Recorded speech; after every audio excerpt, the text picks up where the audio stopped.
some type of religious test for potential immigrants and refugees.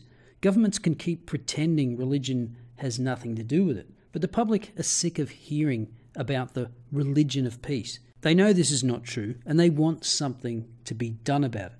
Here's Sam Harris articulating that view in conversation with Maajid Nawaz recently.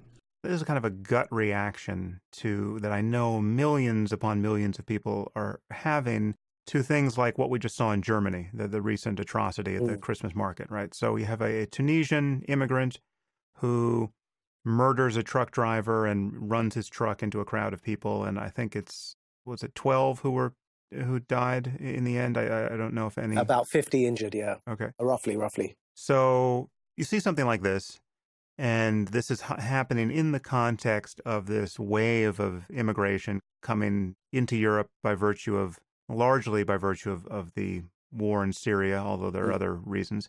And there's just the brute fact that 100% of jihadists are Muslim, right? These are not the Amish, they're not the Scientologists, they're not the Anglicans. If you take a community of Muslims from Syria or Iraq or any other country on earth and place them in the heart of Europe, you are importing, by definition, some percentage, however small, of radicalized people or people who will be prone to radicalism at some future date where they just decide to start watching too many Anwar al-Awlaki videos. You know, it's just, this only happens to Muslims or people who are likely to become Muslim, right?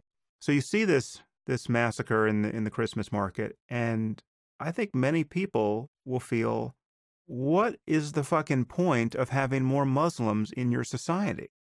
It seems perfectly rational to say, we don't want any more. We have enough, right? And certainly increasing the percentage is not a help to anyone who loves freedom of speech and anything else, any of the other liberal values that you and I just spoke about maximizing. It's not worth the trouble. And if we can figure out some way to keep the number of Muslims down in any society, whether we're honest about this or whether we do this covertly, clearly it's rational to want to do this. And let me put some more numbers around that concern here in Australia. Australia's Justice Minister Michael Keenan says our security agencies have stopped 12 terrorist plots in 2.5 years and charged nearly 60 people, all Muslims. We also learnt this week that 500 Iraqi and Syrian refugees bound for Australia in the past year have been refused entry after their names were found on an international security watch list.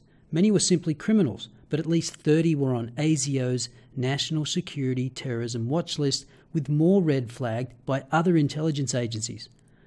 But the left keeps protesting about not taking in more refugees and why we're not doing it faster.